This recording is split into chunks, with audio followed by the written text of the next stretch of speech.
What's up, everyone, and welcome to ClearTalk. So, in today's video, uh, we are going to be talking about Israel. There were some strikes and protests and stuff that kind of went off today in Israel, mass protests over some hostages that were found dead in Gaza. So, we are going to go over the details and talk about it and give my opinion about it. So, if you like this content, please consider subscribing and like, share, all that good stuff. It helps out the channel and helps grow the community and stuff so we can have more clear talk. So, let's get down to it. So, today, so over the weekend in Gaza, I think it was maybe Friday or Saturday or something. Um, there were six hostages that were found dead in Gaza. Uh, the IDF found them, I think, in a underground bunker area or something, or a tunnel area. It looked like they had been killed. Um, Roughly 48 to 72 hours is what the reporting is before they were found, and it's further fueled the frustrations in Israel, particularly from the families of the hostages and those that are supporting them in Israel. Because for months now they've been asking and pressing and pushing Netanyahu to do a deal to get the hostages out, and it's just the continuous same old story. Him not doing a deal, um, instead of trying to get the hostages back through negotiation talks, or coming to some kind of agreements. He'd rather just blow Gaza to smithereens and hope that they can um, recover some hostages that happen to survive. And this has been, there it's been pretty obvious that they are more concerned with trying to go after Hamas than actually getting the hostages out. So here we have a report. Over here. Oh, none of my stuff is up, is it?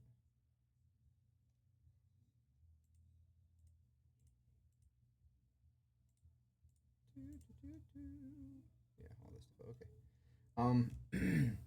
So in says Israel's division deepens as hostages killed set off strikes and protests.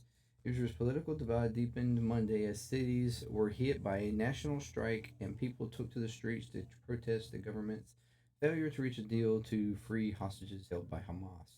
Tension spiked about authorities after authorities said over the weekend that the Palestinian militant group had killed six hostages in captivity. Many Israelis said they felt leaders, including Prime Minister Netanyahu, had in effect condemned them to certain death.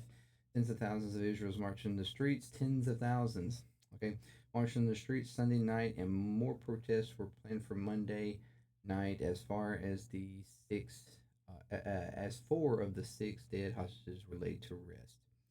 Um, Digging in, Netanyahu told ministers in cabinet meeting Monday that he wouldn't back down from his insistence that Israeli troops remain along the border between Gaza and Egypt.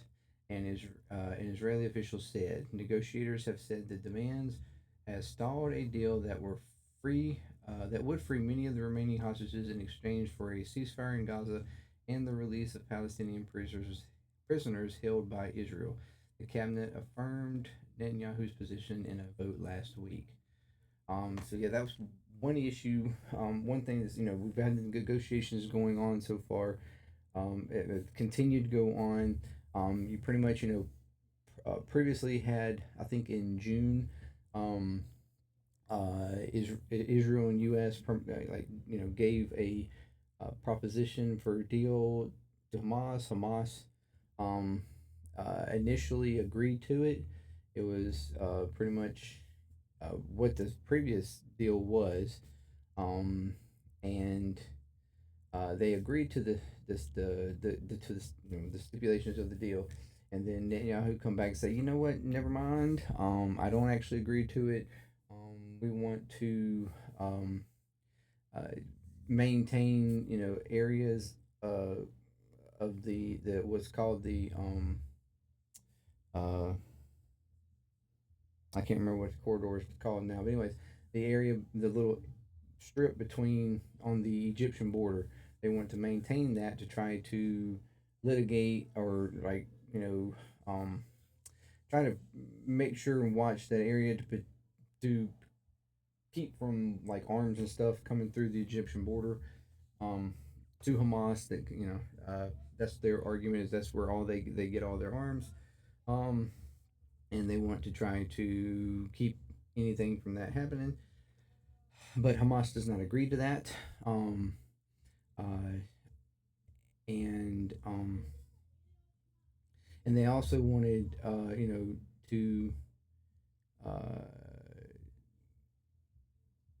well, I think in that one actually it was over the kind of ceasefire thing. Netanyahu wanted a wanted it kind of a temporary ceasefire, right? That's what he's been wanting. It's just a temporary one to go on, and Hamas initially didn't agree to it, but eventually Hamas apparently came back and was like, you know what, fine, we'll take it. At least a temporary one will at least get us a ceasefire for now, and then we can hopefully negotiate further and maybe get to a permanent one. But that's when Netanyahu then again turned around and said that that's not good enough, and that's when he added on the corridor at the Egyptian border, which Hamas is not letting go of. They said they do not want that to be militant, like Israeli occupation right there. By no means, and so that's what's kind of holding up the areas that um, Netanyahu is wanting to hold that strip um, and, and not wanting to let go of it. So if we change the cabinet position, it will be a price for terrorism. Netanyahu says. Smotrich, one of the absolute worst parts of their war cabinet. Israel's hard right financial minister criticized union leaders for striking, saying the head of Israel's labor union, Arnon Bar David, was fulfilling the dream of Simwar. So it's always about if you have some sort of even Israel. I mean that it's really bad over here, but even in Israel, same thing. If you have some sort of critique about the way they're handling the war or wanting something to do, it's always about within you're supporting Hamas or you're supporting you might you're just in bed with them or something like or Iran or whatever. Like it's just most bland stupid like critique you could have, and it's always what's said. Uh, the developments show how the outburst of fury over the fate of the hostages seems to be hardening the positions that have deeply divided Israel, even as troops are fighting in multiple fronts. It's just some of the people. This is like a minimal. Like there's some pictures of some massive. Yeah, right here. Um, this is a massive amount of people. Excuse me. Netanyahu's coalition of right wing, ultra nationalist, and religious political parties has mostly supported its hardline stance in negotiations with Hamas. Prime Minister's ultra nationalist partners have also threatened to topple the government if a hostage deal comes at the price of ending the war. Polls show the governing coalition wouldn't be reelected if a new vote happened now. Um, the latest protests will revive the rift within Israeli society. Ditzkin, a senior fellow with the Jerusalem-based think tank Coalit Policy Forum, I Coalit maybe. Sorry if I mispronounced that. Massive protests won't get Netanyahu to change his mind. A poll released Monday on the Jerusalem-based Jewish People Policy Institution found that 49% of the Jewish Israelis it surveyed supported Netanyahu's position that Israeli troops shouldn't leave the Gaza-Egypt border, even if that meant there wouldn't be a deal to free the remaining hostages. 49%. Another 43 thought troops should leave the corridor to facilitate a deal. So this is one issue. You have, you know, even if it's a slight, you have a slight uh, dominance of the Israeli public that actually does support the position. And, this 43% probably is mostly the families of the hostages and the supporters of those families. But there's a lot of the Israeli, and of course, you got to probably take this poll with a grain of salt, probably. But um, I wouldn't doubt if that is the position.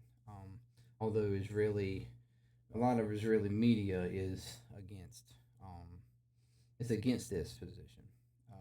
They are largely blaming Netanyahu for this. Um, but a lot of the public has been propagandized and brainwashed by the Israeli, you know, uh, TV and the politicians and everything. It's the reason why they are all supporting. A lot of them are supporting the whole, abuse and sexual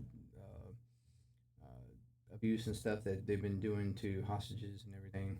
It's really really bad. Netanyahu and his supporters argue Israel needs to control the border to keep Hamas from smuggling weapons into Gaza and rearming after the war. Hamas is demanding that Israel leave the area known as the Philadelphia, yes, right, Philadelphia corridor for a deal to move forward. Israeli military has said it can secure the border without a permanent presence as long as it can conduct raids when necessary.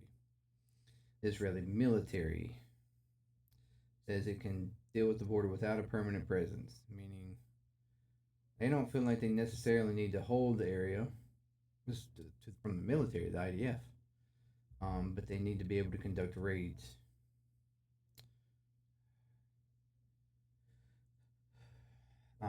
President Biden was asked Monday if Netanyahu was doing enough to get the hostage deal. No, he said, as he returned to the White House from a beach vacation. Why are you on the damn beach, bro?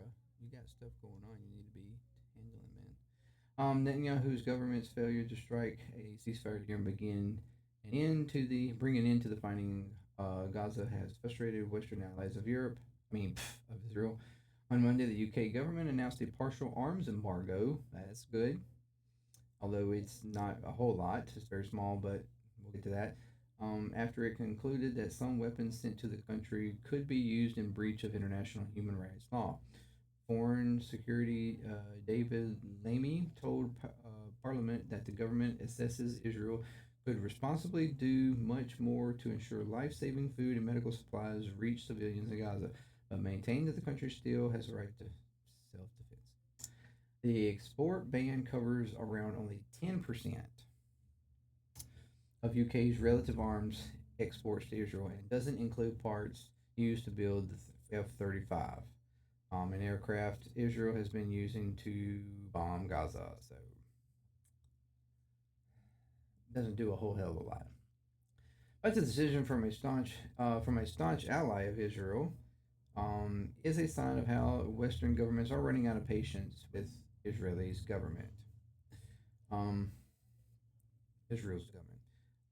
American Israeli Hirsch Goldberg Poland, whatever, was among the hostages killed. His funeral draws thousands of people hilltop cemetery under the sweltering sun in Jerusalem on Monday. I don't know if we have pictures of the. Yeah, I don't think this one had pictures of them. But yeah, so there was uh 6 of them found.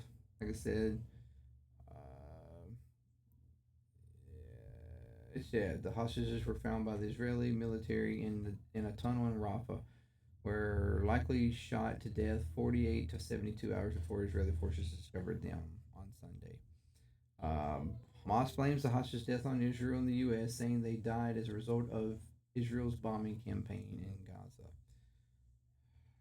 The nationwide strike affects schools, government offices, public transportation, hospitals, banks, and Ben Gurion International Airport, the country's main airport. Smaller protests were held in cities around the country on Monday. Of course, then the government goes after because some of this is labor union um, people, and importantly, it's illegal in Israel for the labor union to do strikes um, that are not economic based. Since the government is arguing that this is a political strike, so therefore they don't have the right to strike. So further um, ability to strike may, be a problem. Uh, so yeah, um, that's what's going on. You got massive, massive protests and strikes going on in Israel right now. This was apparently Sunday. There was supposed to have been more today or tonight. Um, trying to put pressure on the government. Um, and at this point, Netanyahu has continued to hold his ground and won't, back down uh, on the deal. You know, constantly trying to move the goalpost every freaking time Hamas agrees to it. It's like and yeah, I think you're to the point that Hamas is refusing to agree now. They're like, no, we're not letting the whole goalpost move anymore, and you just constantly back out. And this is probably like I don't even know, sixth, seventh, eighth time he's backed out. Um, it's it's beyond ridiculous at this point because it's just like every time they get them to agree to something, it's like, well, no, this isn't good enough. We're gonna move it further. And it's all because he just doesn't want an agreement at all. Period. He just doesn't.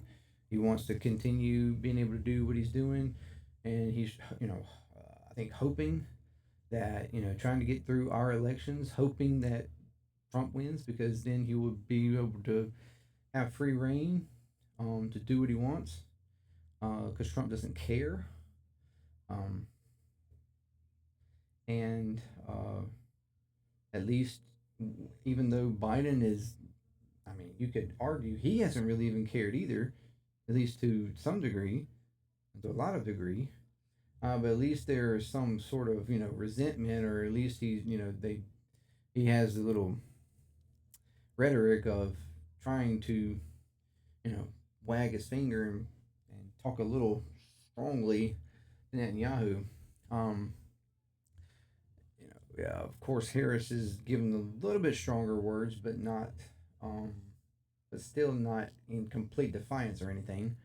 Um, Although I would love to see complete defiance, but we also have here where today Hamas, and unfortunately they don't give details, but um, Hamas's armed wing says new instructions were given to guards of Israeli hostages in Gaza. The spokesperson for Hamas armed wing Al Qassam brigades, Abu Ubeda, whatever, I don't know. That's horrible. I don't feel like I've just really screwed that up. Announced on Monday that the group was issuing new instructions to guards on how to handle hostages if Israeli forces approached their locations in Gaza. On Sunday, the Israeli military reported the recovery of six hostages in the tunnels of South Gaza city of Rafah, claiming that Hamas was responsible for the deaths. This guy said his group, sorry, it's not a laughing matter, but holds Israel responsible for the deaths. He said in new instructions, which he did not detail, were given to guards of hostages after a rescue operation by Israel in June. At that point, this is when Israel did where they freed those hostages, and a whole bunch of Palestinians, dozens of them were killed, including women and children. Netanyahu's insistence to free prisoners through military pressure instead of sealing a deal means they will be returning to their families in shrouds. Their families must choose whether they want them dead or alive, he said. Israel and Hamas has failed to conclude a deal that would end the war and see the release of the hostages held in Gaza in return for many Palestinians jailed by Israel. And remember, Israel also has jailed and captured thousands upon thousands of Palestinians. not just 100 or so.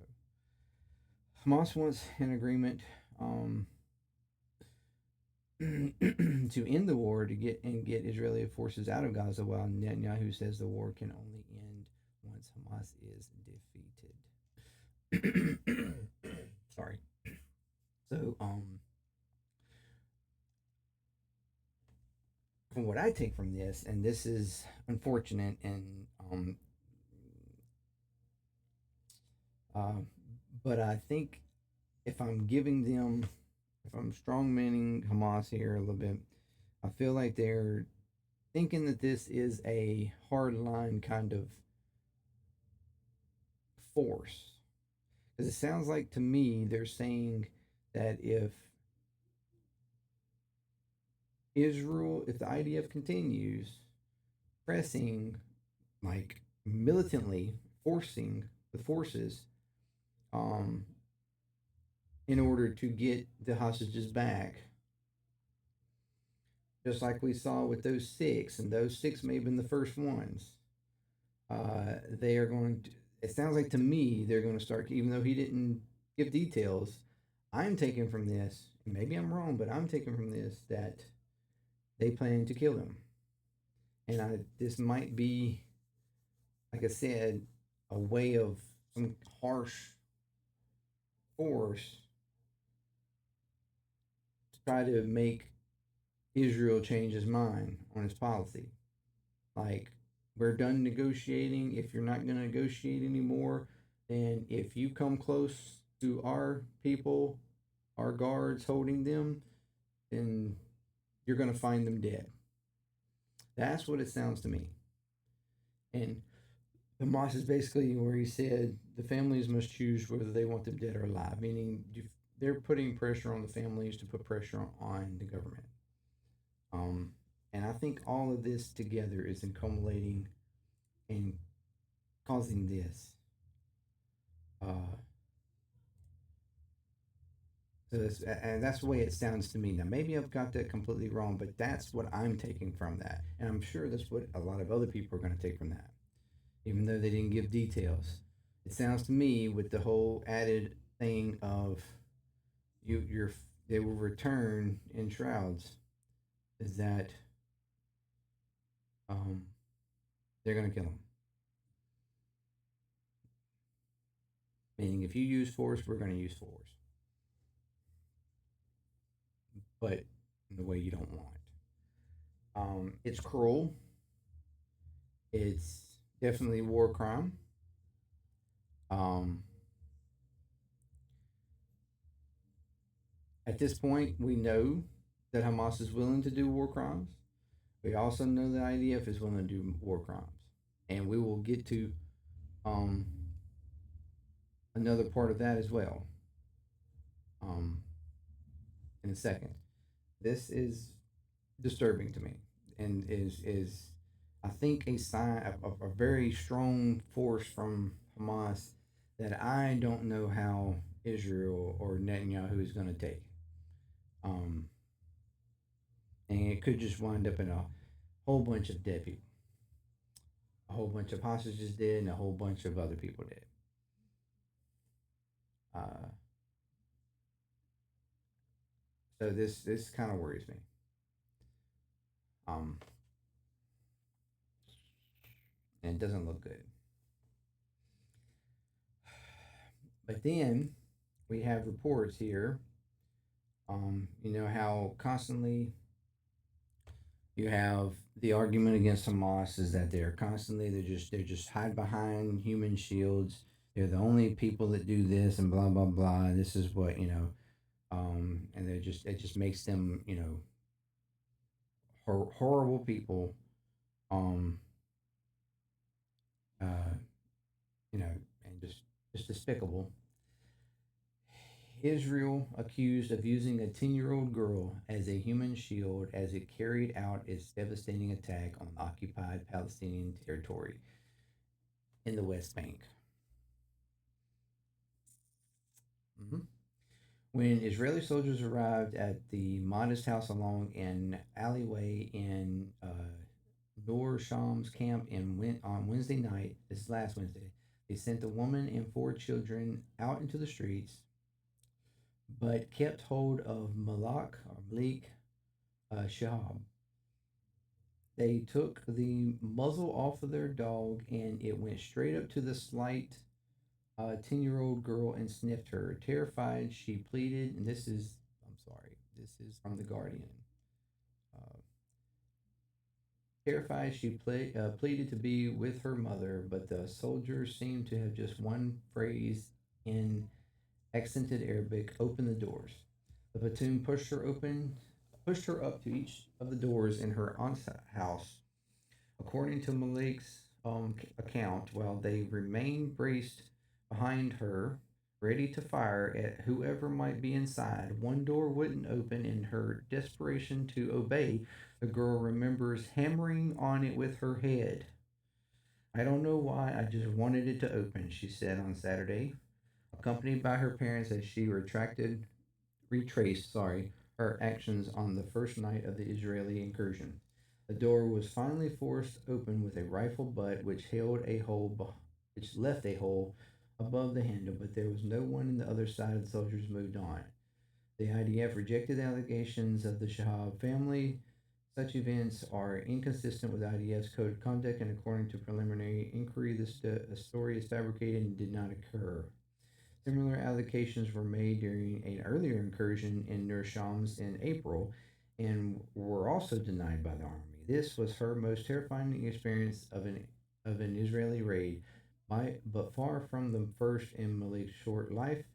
The Nur Shams camp on the eastern edge of the West Bank city of Tulkrum is known for its militancy. It was its own armed force, the Nur Shams Brigade, a mix of followers of Islamic Jihad, Hamas, and other radical groups.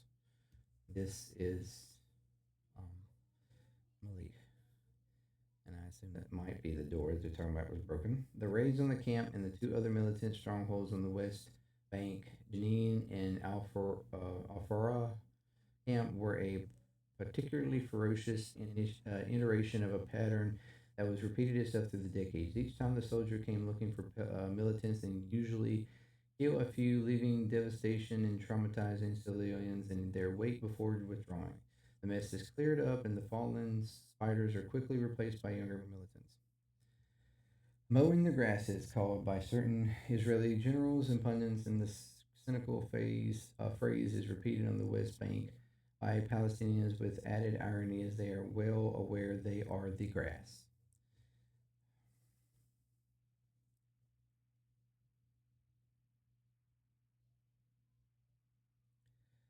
In the course of last week's incursion, the IDF cornered and killed the Nur Shams Brigade's 26-year-old leader, Mohammed Jabbar, um, better known as Abu Shuja, maybe, I don't know, along with four of his fighters, who Israel said would otherwise have mounted attacks on Israelis.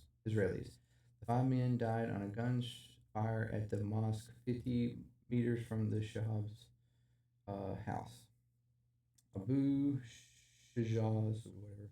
Death represented a significant success for the IDF and need of positive news after 10 months of bombing Gaza without finishing off Hamas. The force was learned lessons of the attack. This is basically the attack uh, that happened. I talked about last week, starting in the text from Janine and stuff like that, where the guy, the car, the leader or whatever was killed, and the car I showed you was just like obliterated. It's talking about all that. Um, Each time the troops have moved in, more children in near Shams have been exposed to violence. In the last raid 9 months ago, Malik fainted from the smoke from a blast outside the family's home. So this time, her father, Mohammed, sent her mother, and siblings to his sister's house, but she was no safer there. Asked how she felt 3 days later, Malik said, "Scared, but also angry. I don't know why I feel angry, but I just do." By Friday, the soldiers had entered the last raid and withdrawn by Saturday and cleared up as well underway. The local bakery was reopened and selling plastic bags of pitas and bread rolls. The baker, who wanted to be referred to as Abu Jihad, recalled how the males from his family, young and old, had been rounded up in the early hours Wednesday morning and was taken with hands tied hands to a warehouse at one end of the camp. There, they were interrogated about the whereabouts of the bread and their arms caches and kicked and punched in the process. There is no mercy even on children. Why take a 13 or 14-year-old boy from his house and beat the shit out of him and break his phone, the baker said, referring to his own son. On the road outside the camp's main uh, thoroughfare, thoroughfare, thoroughfare, bulldozers were clearing the torn asphalt and other wreckage while cement uh, lowers and sewage trucks crawled along in both directions. The phone company had set up a kiosk under a parasol and to oversee repairs on the lines. Yeah, because that's one other thing. When they do these raids, they go through and tear up the roads and everything else to try to prevent people from going anywhere or whatever. They rip up the roads, asphalt and everything, and they have to go back through and redo them. It's like it's over and over and over. It's a circle that they with these raids.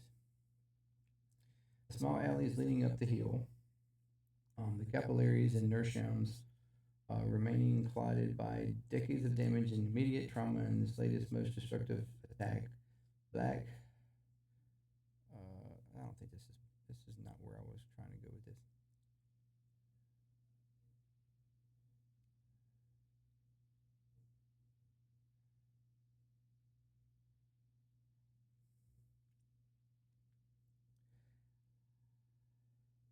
I have lived through Six-Day War in 1967 and two intifadas, but I never saw anything like this, said Reed, a 72-year-old woman sitting outside of a street of wrecked and burnt houses.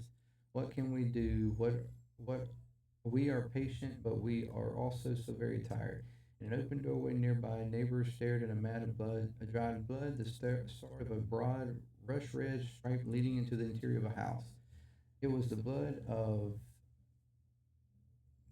I'm not even going to start. A 63-year-old man with mental health problems who had who had trouble understanding the gravity of the threat around him. His granddaughter had seen him standing in his doorway from an upstairs window on Wednesday afternoon and urged him inside. But then she heard a weird noise and she went downstairs. Aid was laid on his back and part of his skull missing. His nephew, Hatham, believed he had been hit by an Israeli sniper firing from a high window up in the street. Palestinian Health Ministry estimates that 20 Palestinians were killed in the last week's raid, but did not distinguish between civilians and militiamen.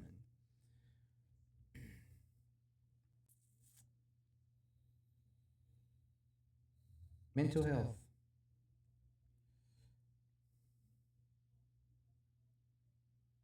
I thought there was more about the girl. I guess not. Uh, I thought there was going to be more about the girl in here because I had seen in another article where they had her like going down the road in front of them. But here it only states that they pressed her throughout the house. That's the way I understood it, right? The platoon pushed her up to each of the doors in her aunt's house. Yeah. This is only stating that they're in the house. Another report I saw was stating that they had her like going, or maybe I misunderstood that report. I thought they were talking about her actually like being forced to go up the road in front of the soldiers as they were approaching like different doors of different houses. Um, but here it's just talking about going through the house. But either way, they were using her. That was what was confusing me because I had saw another one that was I thought was stating that. But still, they were using her as a shield, you know, because they didn't know what was in throughout the house, or they that was their argument. They didn't know.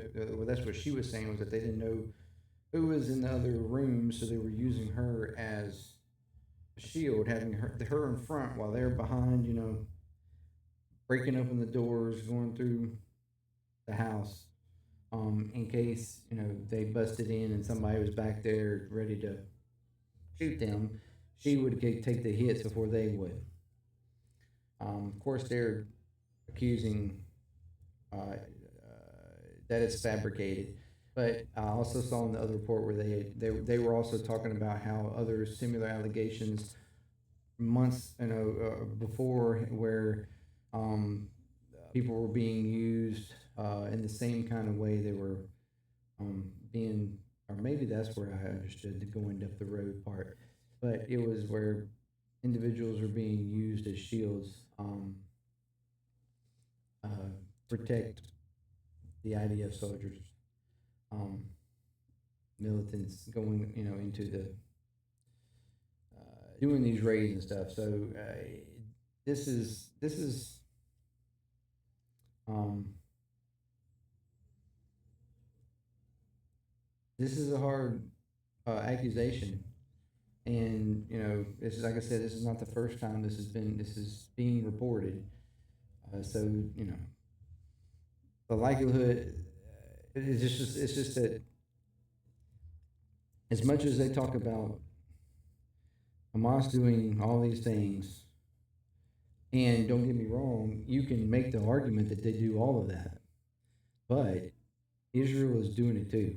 Like, they're doing all these different things that they're accusing Hamas of doing, that they accuse of Iran of doing, accuse of all these other people that they accuse of doing these different things.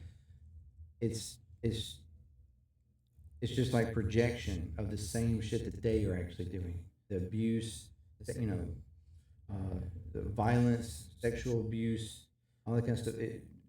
Israel's doing the same thing, and to pretend like, or to I fully, actually, honestly believe that this 10-year-old girl was used as a human shield. As much as they've done all these other kinds of things, human shield actually almost doesn't even seem as bad. It's still horrible, and it's still a, you know, uh, war crime, but so is abuse, you know, violent abuse, killing, sexual abuse, and everything else, rape that Israeli IDF soldiers have done themselves. So it's just like complete over and over and over again, the same. We keep hearing about all these different things that the soldiers are doing, and this is in the West Bank. Um, so uh, it's just at this point I don't know. It's just not much more else. I mean, I don't know what else to say about it. It's it's ridiculous. So we have Hamas seemingly saying that they're going to start killing hostages if Israel keeps pushing militarily to get them. Israel claiming that they're not backing down, constantly moving the goalpost on the deals. All these things that they accuse Hamas of, they're doing themselves, while they're constantly poking at Iran, even though Iran is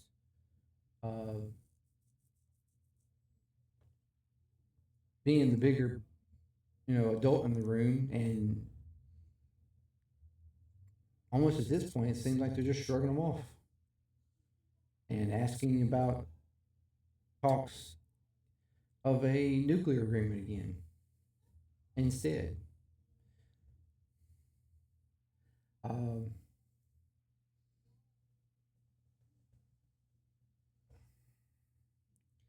it's it's wild to me. It's wild to me.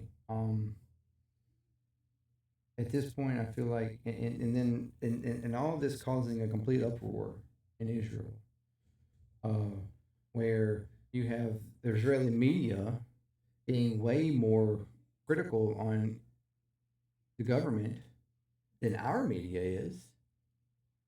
I mean, over there, they're constantly hitting them on the fact that they are not doing anything to get the hostages back and all that. But here, our media is hardly even talking about that. All they want to talk about is Hamas, and they don't have to don't want to bring up about all the torture, rape stuff. This 10-year-old girl being used as a human shield. Like, where's the panic, or where's the argument for that?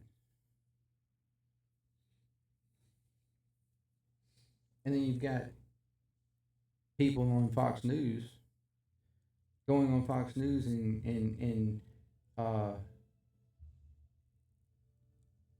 calling for Biden to stop holding back stuff so that Netanyahu and the IDF can go full force on Hamas. Like, that's their only argument. They're literally calling for furthering the conflict militarily by force instead of actually forcing negotiations, which we should be doing. We could have already done. We could have made Netanyahu take the negotiations at this point, but we're not.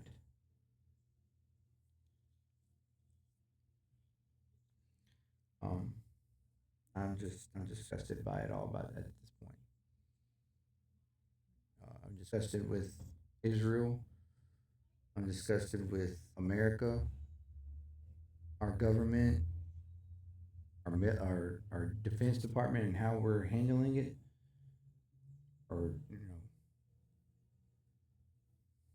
the administration and their lack of ability to or go along, however you want to look at it. Um, it's all pathetic at this point, and it's ruining the reputations. I mean, Israel already didn't have a great reputation. They're just they're just gone now,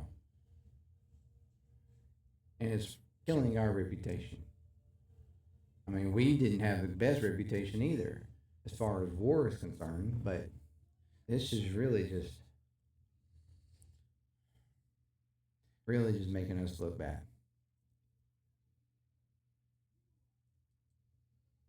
We seriously need to get them under control. Get Israel to take an agreement. Get back in an agreement with Iran and kill everybody the hell out.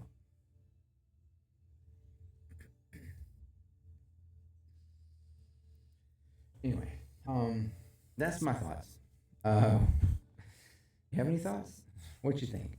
Let me know in the comments. What do you think about you know um, the protests and stuff going on in Israel? What do you think about Hamas seemingly saying they're going to start killing hostages? Maybe. I mean, no details were given, but that's what I was taking from it. Potentially. And what do you think about the Israel accusation of using a 10-year-old girl as a human shield, which is apparently not the first time that a human shield has been used? 10-year-old, yes. Maybe. Um, it's disheartening, that's for sure. All of it. Anyways, consider subscribing, like, share, comment, and all that good stuff. And until next time, peace. ClearTalk.